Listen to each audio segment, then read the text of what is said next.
நாக்கை இரண்டாக பிளந்து பாடி மாடிஃபிகேஷன் செய்ததற்காக சிறை சென்ற திருச்சி இளைஞர் ஹரிஹரன் ஜாமீனில் வெளிவந்துள்ள நிலையில் இனிமேல் இதுபோன்ற செயல்களில் ஈடுபட மாட்டேன் என்றும் பாடி மாடிஃபிகேஷனை யாரும் செய்ய வேண்டாம் என்றும் கூறியுள்ளார்.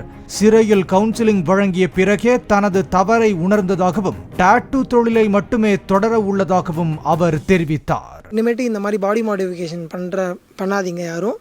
இது உயிருக்கே அச்சுறுத்தலாக இருக்கும். இதனால் இறப்பு சதவீதம் கூட இன்க்ரீஸ் ஆகும். இதனால் இறக்கவும் நீளும். அதனால் இந்த மாதிரி யாரும் செய்யாதீங்க.